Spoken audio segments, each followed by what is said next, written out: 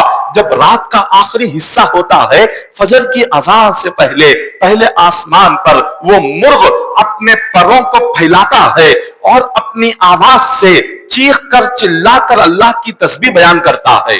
جب وہ پہلے آسمان پر کھڑے ہو کر بانگ دیتا ہے، یہ اس کی بانگ دینا اللہ کی تسبیح ہوتی ہے، اپنی آواز میں اللہ کی تسبیح کو بیان کر رہا ہوتا ہے، تو اس کی بانگ کو سن کر زمین پر جتنے مرغ ہیں وہ سارے مرغ وہ بھی بانگ دینے لگتے ہیں۔ یہ مرغ کا فجر کی اذان سے پہلے بانگ دینا، یہ ان کی آواز میں اللہ کی تسبیح بیان کرنا ہے۔ وہ صرف چیخ نہیں رہے ہوتے، وہ صرف چلا نہیں رہے ہوتے، وہ اپنی آواز نہیں نکال رہے ہوتے، بلکہ وہ اپنی آواز میں اللہ کی تسبیح بیان کر رہے ہوتے ہیں۔ ہر مرغ فجر سے پہلے اپنی آواز میں اللہ کی تسبیح بیان کرتا ہے۔ اور یہ کہاں سے شروع ہوتا ہے؟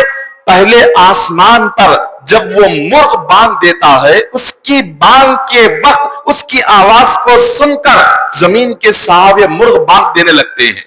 حضور علیہ الصلوۃ والسلام نے پہلے آسمان پر یہ منظر دیکھا، یہ منظر دیکھ کر آقا علیہ الصلوۃ والسلام آپ دوسرے آسمان پر پہنچے۔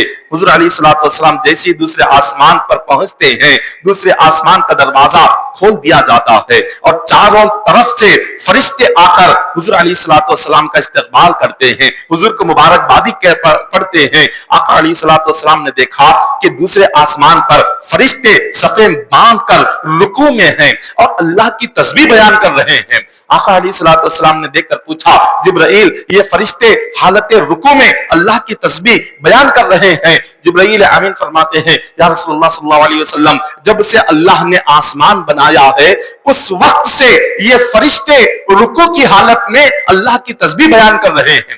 حضور علیہ الصلوۃ والسلام کو یہ رکوع کی حالت میں اللہ کی عبادت کرنا اتنا پسند آیا کہ حضور نے ہاتھ اٹھائے، عرض کیا کہ اے مالک و مولا، میری امت کو بھی ایسی ہی عبادت عطا فرما، میری امت بھی رکوع میں تیری عبادت کرے، ایسی کوئی عبادت عطا فرما۔ اللہ نے دعا قبول فرمائی، ارشاد فرمایا اے میرے مصطفیٰ، آپ کی امت کی نماز میں رکوع کو فرض کر دیتا ہوں۔ رکوع نماز میں فرض ہوا، یہ رکوع جو ہم نماز میں کرتے ہیں یہ دوسرے آسمان کے فرشتوں کی عبادت ہے۔ قیام جو ہم کرتے ہیں پہلے آسمان کے فرشتوں کی عبادت ہے۔ آقا علیہ الصلوۃ والسلام نے دوسرے آسمان پر کئی انبیاء سے ملاقات کی۔ اللہ تبارک و تعالیٰ نے انبیاء کے درجات کے مطابق ساتوں آسمانوں پر انبیاء کو ٹھہرا فرما دیا تھا۔ حضور کے استقبال کے لیے ان نبیوں کے درجات کے مطابق ایک ایک آسمان پر چند چند نبیوں کو اللہ نے استقبال کے لیے مقرر فرمایا تھا۔ جب پہلے آسمان پر گئے آدم علیہ السلام نے استقبال کیا، دوسرے آسمان جب آتے ہیں عیسیٰ علیہ السلام حضور کا استقبال کرتے ہیں، حضرت یحییٰ علیہ السلام حضور کا استقبال کرتے ہیں۔ حضور ان دونوں سے ملاقات کر کے جب آگے بڑھتے ہیں تو آقا علیہ الصلوۃ والسلام تیسرے آسمان کی طرف آپ پہنچے تو حضور نے دیکھا کہ تیسرے آسمان پر جتنے فرشتے ہیں وہ سارے فرشتے اپنا سر سجدے میں رکھے ہوئے ہیں اور سجدے میں اللہ کی تسبیح کو بیان کر رہے ہیں۔ حضور علیہ الصلوۃ والسلام کو یہ سجدے کی عبادت اتنی پسند آئی، آپ نے اللہ کی بارگاہ میں عرض کیا اے مالک و مولا، میری امت کو بھی ایسی ہی عبادت عطا فرما۔ خالق کائنات نے اس دعا کو قبول فرمایا اور ارشاد فرمایا اے میرے مصطفیٰ، آپ کی امت کی نماز میں سجدے کو فرض کر دیتا ہوں۔ یہ سجدہ تیسرے آسمان کے فرشتوں کی عبادت ہے اور یہ کب سے کر رہے ہیں؟ جب سے اللہ نے تیسرا آسمان پیدا فرمایا، جب سے اللہ نے ان فرشتوں کو پیدا فرمایا، اس وقت سے لے کر قیامت تک وہ فرشتے سجدے کی حالت میں ہی رہتے ہیں۔ وہ سجدے کی حالت میں ہی اللہ کی تسبیح بیان کرتے ہیں. اور یہ نماز میں قیام ایک ہے، رکوع ایک ہے، لیکن یہ سجدے دو کیوں ہیں؟ سجدے دو ہونے کی وجہ کیا ہے؟ جب قیام اللہ نے ایک فرض فرمایا، جب رکوع ایک فرض فرمایا، تو چاہیے تھا کہ سجدہ بھی ایک ہی ہوتا. سجدے دو کیوں فرض فرمائے؟ اس کی وجہ یہ ہے کہ جب حضور علیہ الصلوۃ والسلام تیسرے آسمان پر پہنچے تو وہاں پر جب فرشتے دیکھا کہ سجدے کی حالت میں ہے تو حضور نے سلام کیا. تو وہ جو فرشتے اپنی پیدائش سے ہزاروں سال جو سجدے میں تھے، حضور کا سلام جیسے ہی انہوں نے سنا تو حضور کے سلام کا جواب دینے کے لیے وہ سجدے سے اٹھ گئے. حضور علیہ الصلوۃ والسلام کی عظمت دیکھیے، حضور کا مقام و مرتبہ دیکھیے کہ ہزاروں سال سے جو فرشتے سجدے میں اللہ کی عبادت کر رہے ہیں، حضور جب سلام کرتے ہیں تو حضور کا ادب، حضور کا احترام، حضور کی تعظیم کرتے ہوئے وہ اپنا سر سجدے سے اٹھاتے ہیں، حضور کے سلام کا جواب دیتے ہیں، پھر دوبارہ سے وہ سجدے میں چلے جاتے ہیں. تو یہ دو سجدے اللہ کی عبادت کے جو ہم کرتے ہیں ہر نماز میں، یہ دو سجدوں کے درمیان جو ہم سر اٹھاتے ہیں، یہ سر اٹھانا حضور کے ادب کے لیے تھا، حضور کے احترام کے لیے تھا، حضور کی تعظیم کے لیے تھا جو فرشتوں نے سر اٹھایا تھا. اور اللہ کو یہ ادب اتنا پسند آیا، اللہ نے نماز میں قیامت تک ہر امتی کے لیے دو سجدے فرض فرما دیے. یہ معراج کا سفر ہے. آقا علیہ الصلوۃ والسلام جب تیسرے آسمان کی سیر کی تو حضور فرماتے ہیں تیسرے آسمان پر آپ کی ملاقات یوسف علیہ السلام سے ہوئی. یوسف علیہ السلام کو جب حضور تیسرے آسمان پر ملاقات کرتے ہیں، حضور فرماتے ہیں میں نے جب یوسف کو دیکھا اتنا حسین چہرہ تھا کہ جیسے کوئی 14ویں رات کا چاند سامنے ہو، ایسا حسین چہرہ یوسف علیہ السلام کا تھا. 14ویں رات کے چاند کی طرح چمکتا ہوا حسین چہرہ حضرت یوسف علیہ السلام کا. حضور فرماتے ہیں کہ ساری دنیا کا حسن، ساری دنیا کی خوبصورتی اگر جمع کی جائے، ساری دنیا کا حسن ایک ہو کر بھی یوسف علیہ السلام کے حسن کے برابر نہیں ہو سکتا. اللہ نے وہ حسن حضرت یوسف علیہ السلام کو عطا فرمایا تھا. تیسرے آسمان پر حضرت یوسف علیہ السلام سے ملاقات کر کے حضور علیہ السلام حضرت داؤد علیہ السلام سے ملاقات کرتے ہیں، حضرت سلیمان علیہ السلام سے ملاقات کرتے ہیں. آپ تیسرے آسمان سے ہوتے ہوئے چوتھے آسمان پر حضور پہنچے. جب آقا علیہ السلام چوتھے آسمان پر پہنچتے ہیں تو حضور نے دیکھا وہاں پر جو فرشتے ہیں خیمے میں بیٹھے ہوئے ہیں. وہ خیمے میں بیٹھ کر اللہ کی عبادت کر رہے ہیں، تسبیح پڑھ رہے ہیں. حضور علیہ السلام کو یہ خیمے میں اللہ کی عبادت کرنا اتنا پسند آیا. آقا علیہ السلام نے دعا کی، اے مالک و مولا، میری امت کے لیے یہ خیمے کی طرح عبادت کوئی عطا فرما، یہ عبادت میری امت کو بھی عطا فرما. اللہ تعالیٰ نے دعا قبول فرمائی اور ارشاد فرمایا کہ اے میرے مصطفیٰ، آپ کی امت کی نماز میں میں خیمے کو فرض کر دیتا ہوں. امت محمدیہ کی نماز میں قاعدہ فرض ہو گیا. اب آقا علیہ السلام نے یہ قیام، رکوع، سجدہ اور قاعدہ، یہ جو نماز میں یہ جو 4 فرض ہے، آپ غور فرمائیں یہ قیام کیا ہے؟ پہلے آسمان کے فرشتوں کی عبادت ہے. یہ رکوع دوسرے آسمان کے فرشتوں کی عبادت ہے. سجدہ تیسرے آسمان کے فرشتوں کی عبادت ہے. قاعدہ چوتھے آسمان کے فرشتوں کی عبادت ہے.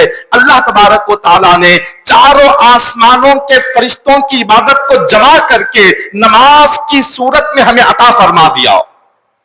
جب ہم نماز ادا کرتے ہیں یہ صرف ایک عبادت نہیں ہے، یہ 4 آسمانوں کے فرشتوں کی عبادتیں اس ایک نماز میں اللہ نے جمع فرما دی ہے. چاروں آسمانوں کی فرشتوں کی عبادت یہ ایک نماز میں اللہ نے جمع فرما دی. حضور علیہ السلام چوتھے آسمان میں آپ کی ملاقات ادریس علیہ السلام سے ہوتی ہے. ادریس علیہ السلام یہ اللہ کے وہ نبی ہے، جب انہوں نے جنت کا ذکر سنا تو ان کے دل میں آرزو پیدا ہوئی کہ یہ جنت کو دیکھے. جب انہوں نے جنت کو دیکھنے کی آرزو کی، اللہ تبارک و تعالیٰ نے انہیں بغیر موت کے زندہ ہی آسمانوں پر بلا لیا. 2 انبیاء ہیں جو بغیر موت کے اپنی زندگی میں وہ آسمان پر پہنچ گئے. پہلے عیسیٰ علیہ السلام پر جب یہودی انہیں قتل کرنے کے لیے ان کے پیچھے گئے تو اللہ تبارک و تعالیٰ نے انہیں بغیر موت کے زندہ ہی آسمان پر بلا لیا. اور دوسرے ادریس علیہ السلام جب آپ نے جنت کا ذکر سنا تو اللہ سے دعا کی کہ مولا میں تیری جنت دیکھنا چاہتا ہوں. اللہ تعالیٰ نے انہیں ایسے ہی جنت میں بلا لیا. جب انہوں نے جنت کو دیکھا, دیکھنے کے بعد جب انہیں حکم ہوا کہ اے ادریس تم نے جنت کو دیکھ لیا, اب واپس دوبارہ دنیا میں تم کب جاؤ گے؟ انہوں نے کہا کہ مولا اب میں نے جنت دیکھ لی ہے, اب میں واپس نہیں جاؤں گا, اب میں یہیں پر رہوں گا. جنت دیکھ کر وہ دنیا کو بھول گئے اور جنت میں ہی رہ گئے. حضور علیہ السلام کی معراج کی رات جب ادریس علیہ السلام سے ملاقات ہوئی, آقا علیہ السلام نے فرمایا کہ اے ادریس تمہیں مبارک ہو, اللہ نے تمہیں زندگی میں ہی آسمان پر بلا کر جنت تمہیں دکھا دی. حضرت ادریس علیہ السلام فرماتے ہیں کہ حضور میں جنت میں داخل تو ہوا, آج تک میں نے جنت کو دیکھا نہیں. حضور علیہ السلام نے پوچھا کیوں نہیں دیکھا؟ وہ فرماتے ہیں کہ حضور جنت کے جس محل کے قریب جاتا ہوں آواز آتی ہے اے ادریس یہ محل تمہارا نہیں ہے, میرے مصطفیٰ کے ایک عاشق کا محل ہے کہ جو اپنی زندگی اپنے نبی کی غلامی میں گزارتا ہے اور ان کی اطاعت اور فرما برداری میں گزارتا ہے. اللہ نے فرمایا میں نے ایسے غلام مصطفیٰ اور میرے محبوب کے عاشق کے لیے اس محل کو تیار کر رکھا ہے. اور آپ جس محل کے قریب جاتے ہیں آواز آتی ہے یہ امت محمدیہ کے میرے مصطفیٰ کے ایک عاشق اور غلام کا محل ہے. حضرت ادریس علیہ السلام بس باہر سے آپ دیکھ رہے ہیں مگر اندر داخل نہیں ہو رہے. تو آپ حضور علیہ السلام سے فرماتے ہیں کہ حضور جب میں نے جنت میں آ کر آپ کی امت کا مقام دیکھا تو میری آرزو یہ ہو رہی ہے کاش میں بھی آپ کا امتی بن کر پیدا ہوتا تو کتنا اچھا ہوتا. کاش اللہ تعالیٰ مجھے بھی آپ کا امتی بنا دیتا تو میں بڑا خوش نصیب کہلاتا. یہ کون کہہ رہے ہیں؟ ایک نبی کہہ رہے ہیں. ادریس علیہ السلام جو نبی ہیں وہ حضور سے اپنی خواہش ظاہر کرتے ہیں کہ حضور کاش میں آپ کا امتی ہوتا, میرے لیے بڑے فخر کی بات ہوتی. اللہ اکبر. اللہ تبارک و تعالی ہم گناہ گاروں کو حضور کی امت میں پیدا کر کے اللہ نے جو احسان ہم پر فرمایا ہے اس احسان کے لیے ہم جتنا بھی شکر ادا کریں وہ شکر ادا نہیں کر سکتے. ہم جتنی بھی عبادت کریں اللہ تبارک و تعالیٰ کی, مگر رب نے جو مصطفیٰ کی امت میں جو ہمیں پیدا فرمایا یہ احسان کا شکر ہم کبھی ادا نہیں کر سکتے. حضور علیہ السلام فرماتے ہیں کہ میں نے جب اسی آسمان پر ادریس علیہ السلام سے ملاقات کی, ملاقات کر کے آقا علیہ السلام چوتھے آسمان پر اپنے ایک فرشتے کو دیکھا جو بہت ہی غمگین تھا. ایک تخت پر وہ بیٹھا ہوا تھا, اس کے اطراف بہت سے فرشتے تھے, اتنے فرشتے کہ اس کی تعداد سوائے اللہ کے اور کوئی نہیں جان سکتا.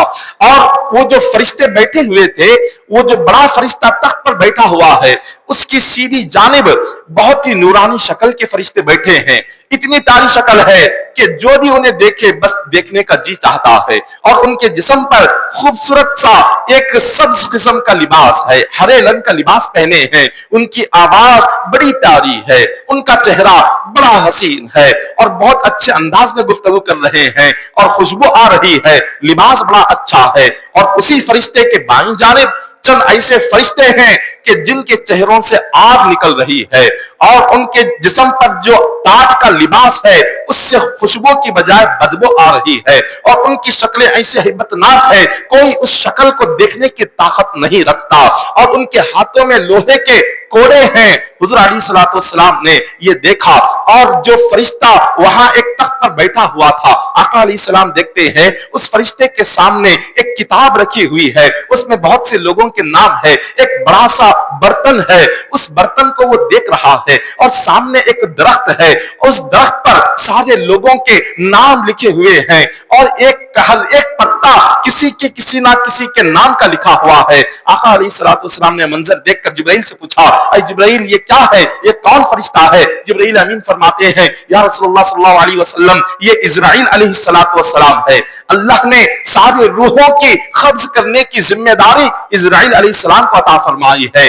حضرت اسرائیل علیہ السلام اتنا مصروف تھے کہ آپ کی توجہ کہیں پر نہیں ہو رہی تھی اور آپ بس اپنے کام میں بہت مصروفیت کے ساتھ بیٹھے ہوئے تھے تو اتنے میں جبرائیل امین جاتے ہیں، عرض کرتے ہیں اے اسرائیل، آقا علیہ الصلوۃ والسلام آخری نبی تشریف لائے ہوئے ہیں، معراج کے لیے جا رہے ہیں، تھوڑی دیر کے لیے اس آسمان پر رکے ہوئے ہیں۔ حضرت اسرائیل علیہ الصلوۃ والسلام جو اپنے کام میں اتنا مصروف تھے، جیسے سنا کہ حضور آئے ہیں وہ کھڑے ہو گئے، کھڑے ہو کر حضور علیہ الصلوۃ والسلام کا ادب اور احترام کے ساتھ قریب گئے اور جا کر حضور کو سلام کیا۔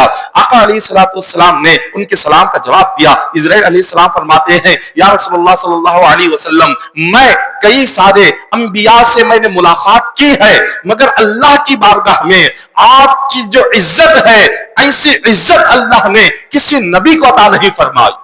جو اللہ نے اپنی بارگاہ میں آپ کو مقام عطا کیا ہے، یہ مقام اور یہ مرتبہ، یہ رتبہ اور درجہ اللہ نے آج تک نہ کسی نبی کو عطا فرمایا، نہ اللہ نے کسی رسول کو یہ مقام عطا فرمایا۔ اسرائیل علیہ الصلوۃ والسلام یہ آگے فرماتے ہیں کہ حضور آپ کے صدقے سے، آپ کی وجہ سے میں آپ کی امت سے اتنی محبت کرتا ہوں جیسے ماں باپ اپنی اولاد سے محبت کرتے ہیں۔ میں دوسروں سے بڑی سختی سے پیش آتا ہوں، مگر آپ کی امت کے ساتھ میں اتنی مہربانی نرمی سے پیش آتا ہوں جیسے ماں باپ اپنے اولاد کے ساتھ پیش آتے ہیں، وہ صرف آپ کی محبت کی وجہ سے۔ پھر اس کے بعد اسرائیل علیہ الصلوۃ والسلام کو غمگین دیکھ کر حضور نے پوچھا اے اسرائیل تم اتنے غمگین کیوں ہو؟ اسرائیل علیہ السلام فرماتے ہیں یا رسول اللہ صلی اللہ علیہ وسلم، اللہ نے بندوں کی روحیں قبض کرنے کی ذمہ داری مجھے عطا فرمائی ہے، اور یہ بڑا ہی ذمہ داری والا کام ہے۔ میں ڈرتا ہوں کہیں مجھ سے کوئی خطا ہو جائے تو کہیں اللہ کا غضب مجھ پر نازل نہ ہو جائے، کہیں اللہ کا جلال مجھ پر نہ اتر جائے، اسی لیے میں ڈرتے ہوئے گھبراتے ہوئے ہمیشہ غمگین ہو کر اپنے کام کو کرتا ہوں۔ ان فرشتوں کے دلوں میں اللہ کا خوف دیکھیے، فرشتے ایک نورانی مخلوق ہے اور جن سے کوئی گناہ نہیں ہوتا، جن سے کوئی خطا نہیں ہوتی، اس کے باوجود اللہ کا اتنا خوف ہے اسرائیل علیہ السلام کے دل میں کہ وہ ڈر رہے ہیں کہیں ایک لمحے کے لیے کہیں اللہ کی نافرمانی نہ ہو جائے، کہیں اس ذمہ داری میں کوئی بھول نہ ہو جائے، کوئی چوک نہ ہو جائے، کہیں اللہ کا جلال مجھ پر نہ آ جائے۔ اللہ سے ایسا ڈرتے ہیں، فرشتے ہو کر ایسے ڈر رہے ہیں۔ حضور علیہ الصلوۃ والسلام نے پوچھا کہ اے اسرائیل، یہ جو تمہارے سامنے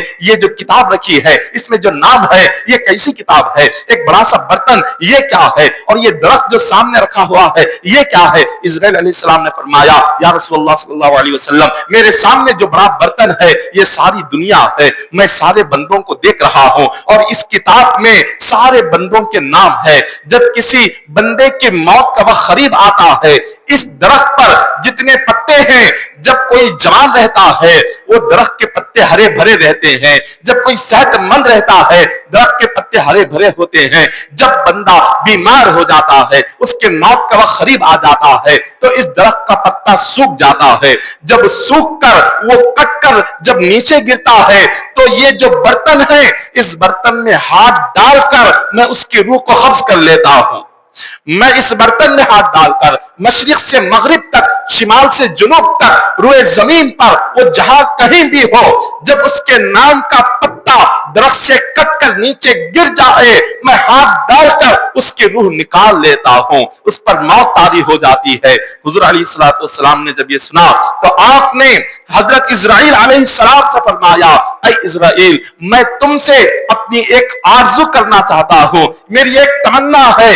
اسرائیل علیہ السلام نے پوچھا کہ حضور بتائیے کیا تمنا ہے؟ وہ کہنے لگے کہ حضور میری تمنا، اسرائیل میری تمنا یہ ہے، میری جو امت ہے، میری امت میں بہت سارے نادان ہے، گناہگار ہے، نافرمان ہے، جب میری امت کے گناہگاروں کے پاس جاؤ ان کی روح قبض کرنے میں انہیں تکلیف نہ دینا، میری امت کی روح کو جب قبض کرو تو آسانی سے قبض کرنا، انہیں تکلیف نہ ہو۔